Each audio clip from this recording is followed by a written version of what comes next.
Good evening and welcome to day 6 of the 47th Annual Toronto International Film Festival. Thank you so much for being here. Thank you for your support. It is immensely heartwarming to see these full cinemas, and we really appreciate you. My name is Dorota Lech, and I'm the lead curator of TIFF's Discovery Program, as well as the programmer for Central and Eastern European cinema, the Caucasus, Turkey, and Iran. Tonight, it is my great honor to be introducing the Canadian premiere of Holy Spider by Ali Abbasi. Yes, we love him. We would like to thank our lead and major sponsors, Bell, RBC, Bulgari, and Visa for their continued support. Further thanks goes to our major supporters, the Government of Canada, the Government of Ontario, Telefilm Canada, and the City of Toronto. Holy Spider is screening within our special presentations program and is eligible for the People's Choice Award, which you can vote for by going on tiff.net/vote using your ticket number. Ali Abbasi is an Iranian-born director. His films include M for Marcus from 2011, Shelley from 2016, and Border from 2018, which played the festival. It's a phenomenal film, that's right. Holy Spider is his most recent film and comes to us from the Cannes Film Festival and Competition, where lead actor Zar Amir Ebrahimi was awarded Best Actress for her exceptional lead role. We would like to thank Sphere Films, Utopia, and Wild Bunch International for providing us with the film, and thanks to the Danish Film Institute for their generous support. Now, without any further ado, let's welcome to the stage the wonderful, delightful, charming, and incredibly talented Ali Abbasi.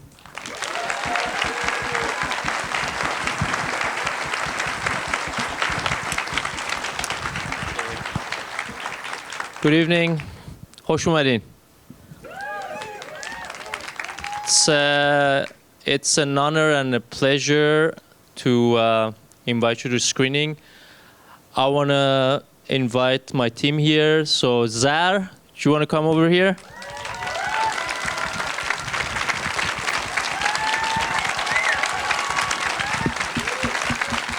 Also want to invite our wonderful producers, Salt Bandi, Jakub Jarek, please.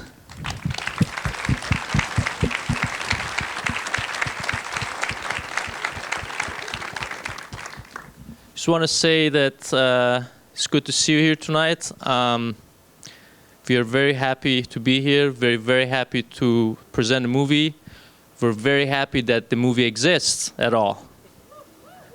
And I wish you a good screening. It's going to be not going to be a pleasant screening, but I wish you a good screening.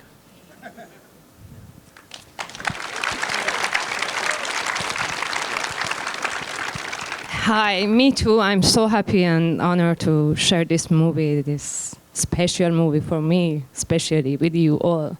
How many of you are Iranian here? Woo! So I'm really, I'm really more than happy being here than Cannes, because this is the first time I think we are sharing this movie with you Iranian audience. And yeah. I always say I can't say enjoy it because it's gonna be a hard time. But I think you feel emotions.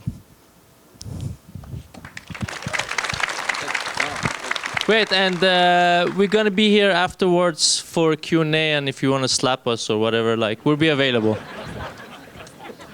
Thank you. Stick around after. All right. Please join me in welcoming back to the stage director Ali Abbasi.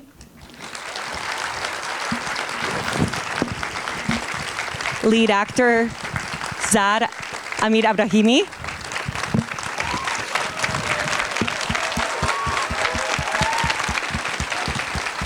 And producers Sal Bandi and Jakub Jarek.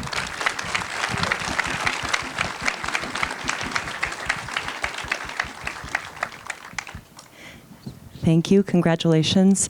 I'm going to let everyone take their breath. Please think of your questions. I will start a conversation here, and then we'll be coming right to the audience. First, for you, Ali, can you tell us how this film began for you? Ooh.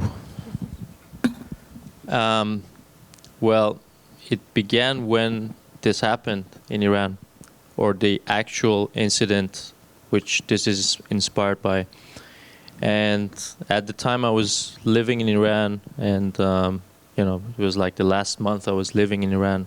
And at the time, I wasn't even thinking about like making movies. So this has been marinating for quite some time. And, it is really an incredible story or incident or happening or whatever you would call it, because the actual guy killed 16 women in 1 year and was sort of haphazardly caught. Sometimes there are incidents that like mark an epoch for you, like 9/11, and this was sort of like a moral 9/11 in Iran in a way, and the sort of thing that, unfortunately, like crimes or murders are not like uncommon in Iran, but this was really, even for the Iranian standard, was unheard of. And the aftermath where, you saw a sort of sizable minority in society supporting him, supporting his deeds, the media, some of the parts of the media were thought like he was doing his duty. I think that made it like complex enough, outrageous enough, and important enough to talk about. That's a great answer. Zar, for you, your character has immense depth, immense scope, and I wonder, how did you approach her? How did you approach the script to prepare?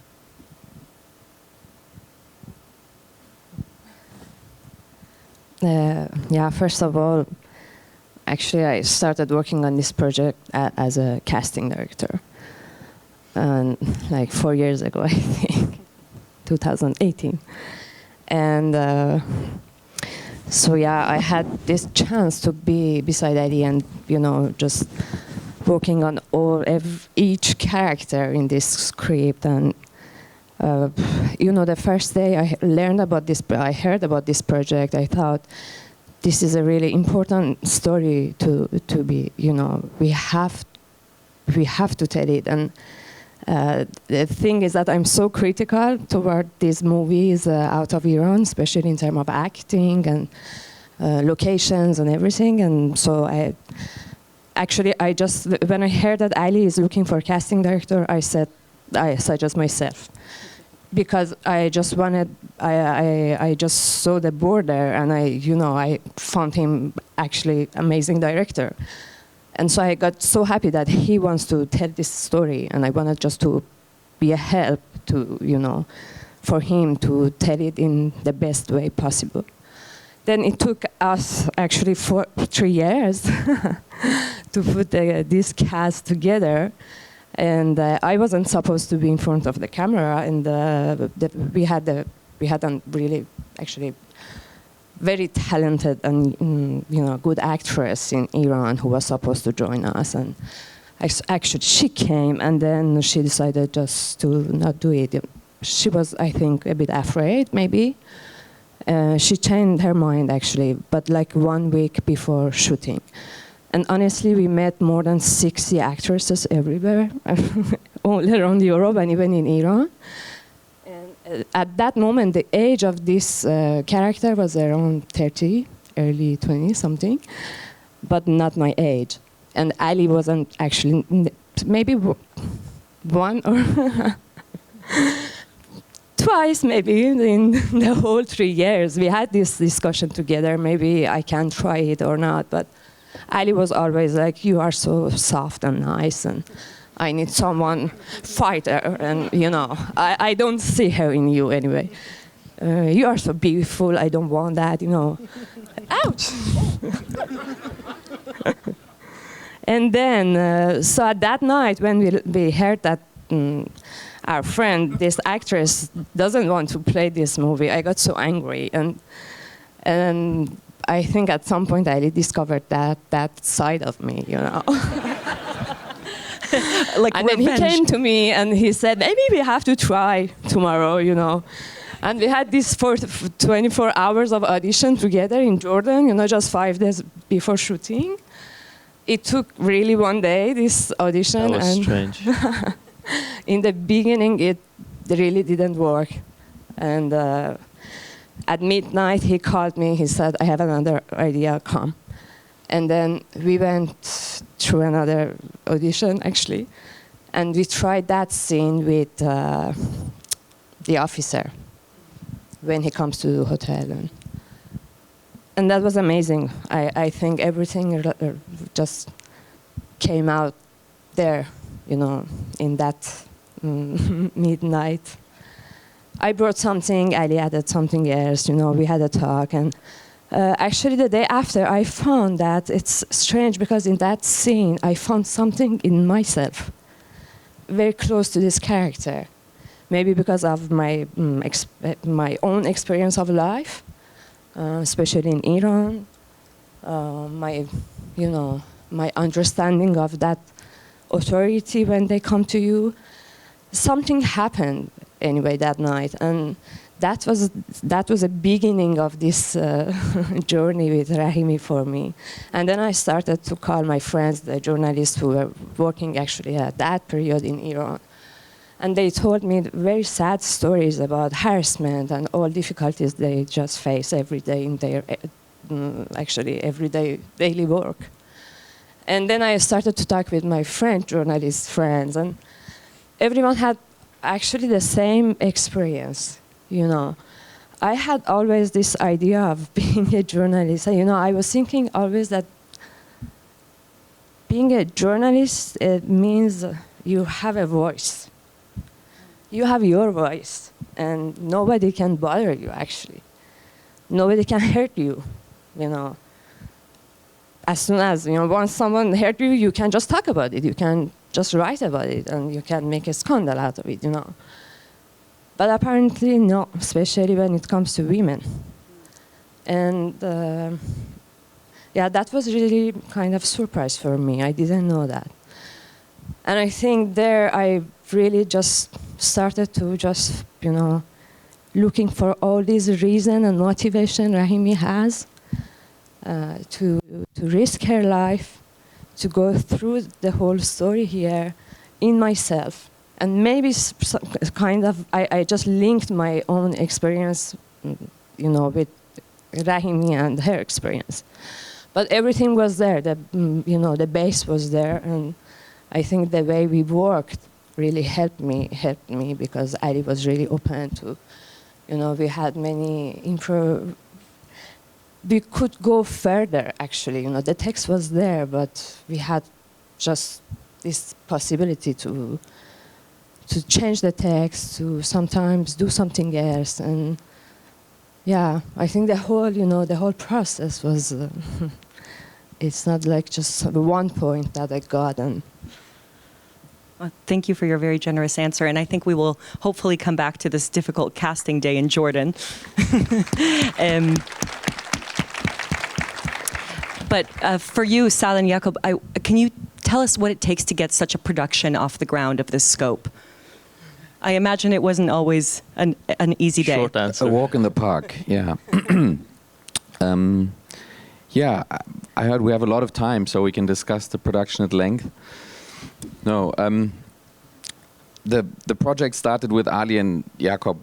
They were supposed to do this film basically since film school days, right? And I was lucky enough to join as the German co-producer in 2018 when Ali had his hit Border, and I was only supposed to be a co-producer, and then COVID came, and everything, yeah, happened differently. We kind of switched roles a little bit. I took over a little bit more responsibility. We first started shooting in Jordan. Jordan closed their borders, then we went to Turkey. Turkey back-channeled with Iran, and then they kind of kicked us out of the country, more or less. We went back to Jordan, which had opened their borders by then. We had an actress bail on us. We had COVID. We had everything that you can imagine. And I often felt like, is this Lost in La Mancha Part 2? Or is this, are we really going to make this film? But at some point when cameras started rolling, we shot for 35 days straight and encountered many other obstacles on the way. But yeah, we finally wrapped it. And Also, the post-production was a challenge as well, but we had a hard out for Ali because he was going to go off to shoot something else afterwards, which was actually good for us because it meant we had to finish this film then. And then in the early stages of this year, Cannes invited the film, and then Telluride, and now we're here. So it's really amazing, and the film will be out in Canadian cinemas, which is fantastic. We're on the Danish Oscar shortlist, so we couldn't be happier. Do you have anything to add?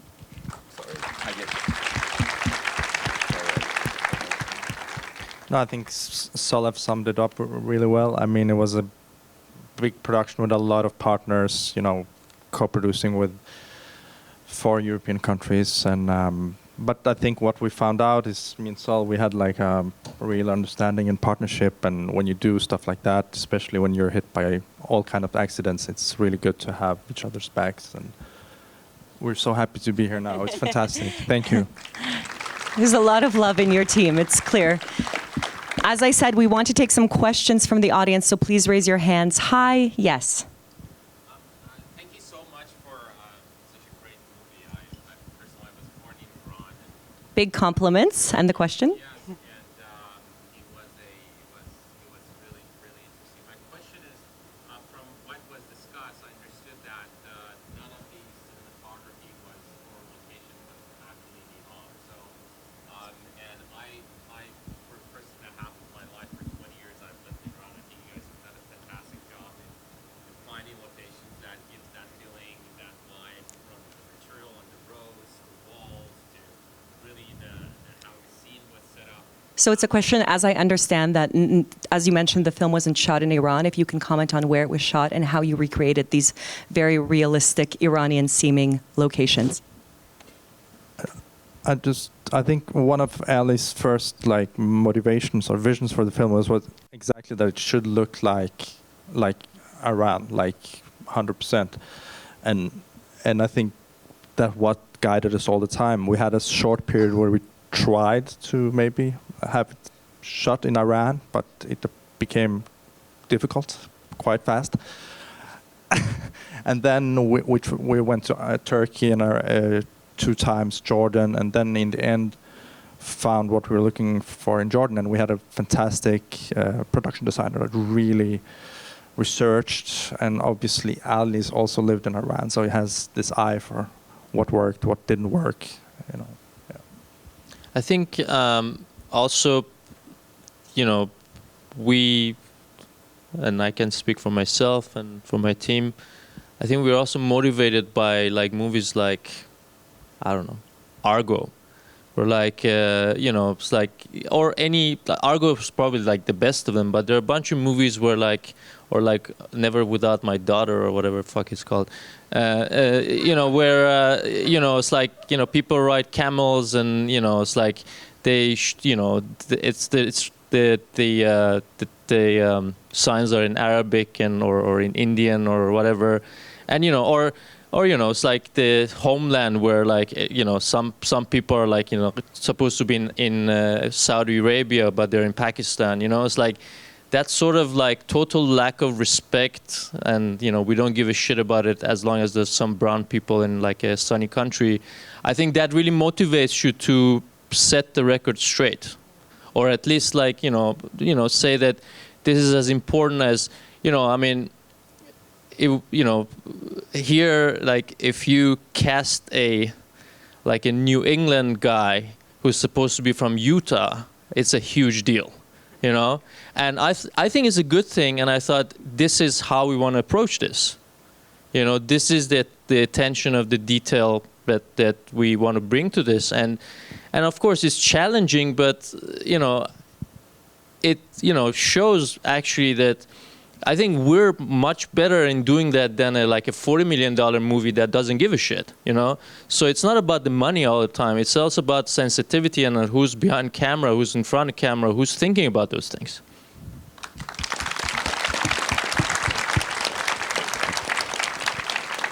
Yes. I'm just wondering what happened to the female journalist in real life. Did she ever get credit? The question is, what happened to the female journalist in real life, and if she ever got credit for her role? Well, she is in Prague now, and she works for, I think, the like VOA or something. Well, she got some credit. Obviously, I just want to, make this clear one more time. This is not based, this is not the actual story of the guy that happened in Iran. This is inspired by that, which means that we took some liberties with the story. Yes, there was, in real life, there was a journalist. There was a journalist that followed the case. There was a journalist that, followed the case before, he was caught and after he was caught. But there was not a journalist who went undercover, so to speak, just to set the record straight. But then, that being said, I think she had to she had a experience of taking similar cases or taking up similar cases, and at some point I think it became unbearable to work in the environment. She's out, and I had a few conversations with her, so I think that I doubt she got the credit for anything. No, even because even me, I didn't really go to her to get inspired, actually, because she didn't do none of these things. Actually, she just had some article about this guy, and then there's a documentary of Maziar Bahari. She is in this documentary, and I think so. She's a kind of source of inspiration, but for me, it didn't really help. I needed to make it kind of fiction, as Ali wrote it actually in the beginning. Basically. Yes.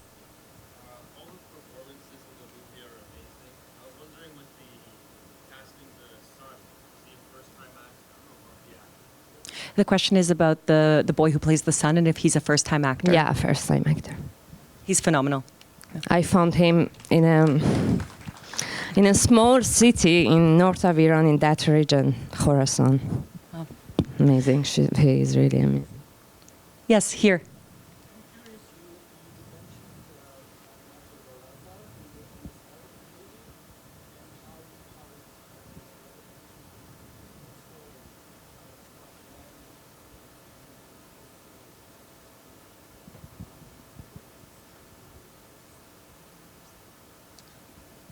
Yeah, so, gentleman is asking about the quote in the start of the movie, which is from Nahjul Balagha, which is the book written by Imam Ali, the first Imam of Shias, and how that is relevant to the story of the movie.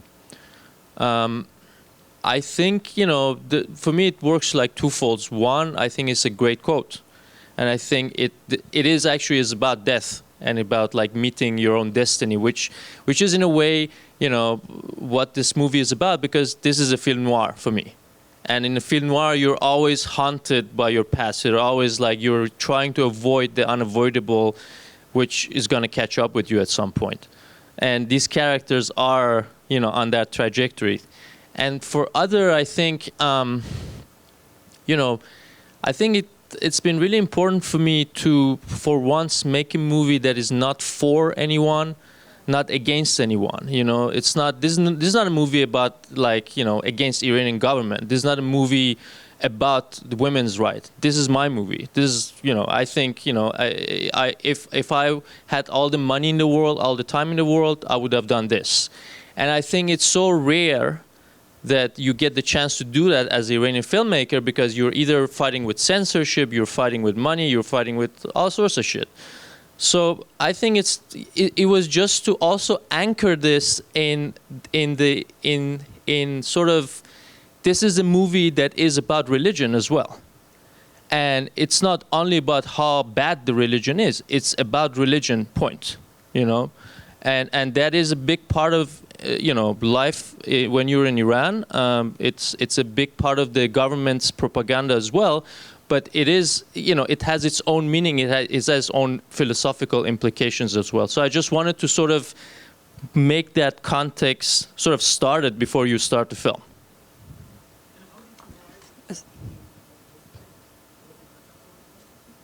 With the name, The question is, how did you arrive with the title? Well, you know, the actual incident was called the spider killings in the Iranian media because, you know, the metaphor was that, you know, Saeed Hanai, the real guy, he was like a spider who would take, you know, these women, take them to his web and, you know, strangle them. And so that was the spider part of it. And then the holy part of it is, you know, it's like he considers himself to be holy. So he's the holy spider, no matter what other people say. Yes, in the front. We really enjoyed the movie. Thank you very much. I may be naive with this question, but do you think that this movie will be shown in Iran since this was a real fact and happened 20 years ago? Do you think there's a chance that the film will be shown in Iran? I mean, Never. What do you think? No. I mean, well, you know, When I can get back to Iran, that movie can, you know, be. but you know, I think it's a good question because for me, there's nothing here nobody knew. There's nothing here that it skews the reality, or there's nothing here that is like harmful or insulting to anybody. And I think the Iranian government and the media and the Ministry of Culture and Islamic Guidance, they should send me a fucking prize, you know?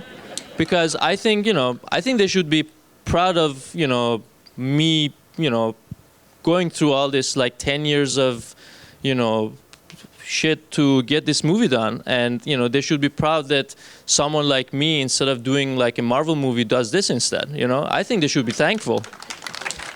And me. And your actress. And you, the great actress. Yes, in the center with the mask.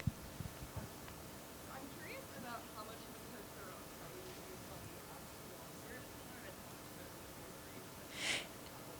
how much of it is The question is if you could elaborate a little more on how much of Saeed was based on the real serial killer and how much of your imagination.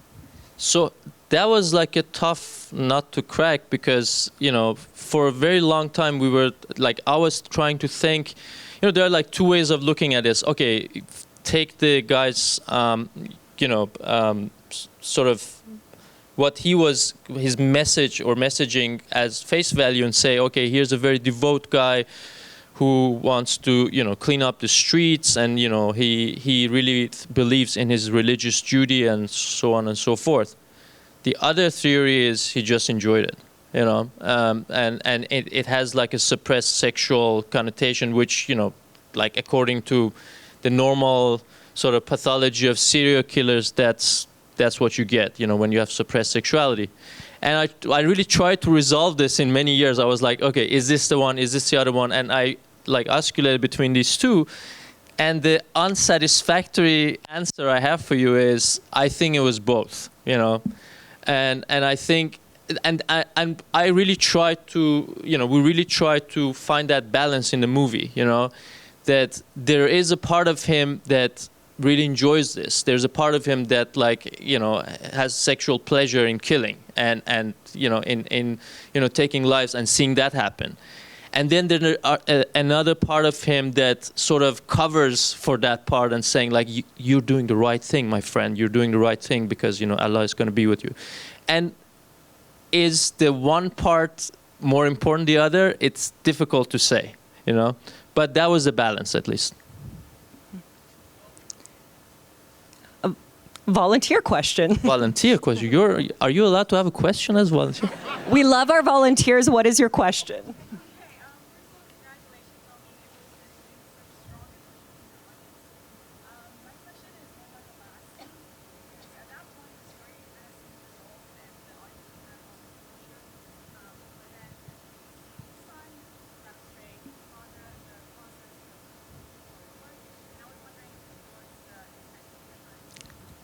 It's a very cheeky question, volunteer. It's first big compliments and then asking you to elaborate on the final scene with the son.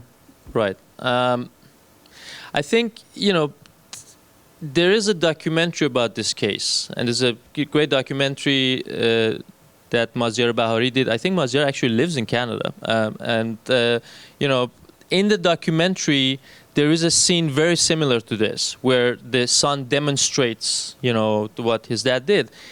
And I remember watching that scene, and I'm like, this is so interesting, because this is, you know, like in the documentary is also like the son is also laughing towards the camera. And first I was like, this guy's like sick, you know. It's like, why is he laughing and demonstrating a murder? And then I realized he's so innocent, you know. He hasn't seen a camera in his face before. He hasn't, like, you know, and he's demonstrating something that he thinks it's a, you know, it's a play, you know, it's a game. And I think, you know, after dragging you through all sorts of tragedies, I think maybe the biggest tragedy is that, you know, this is a place where there's so much of this happening that you can't, like, he can't take it seriously, you know. He doesn't understand the gravity of what has happened, you know. And I think that's the sort of thing, the unresolved noir thing that I want to leave you with. I wish we could keep speaking with you all evening. I think Ali is the kind of director, though, also that answers some questions in the hallway, if I could be so cheeky. But I want to thank you all for your craft and your work and your passion. It's incredible. I want to thank you all for being here. And a big round of applause also for Ali's parents, who came to see the screening. Very brave.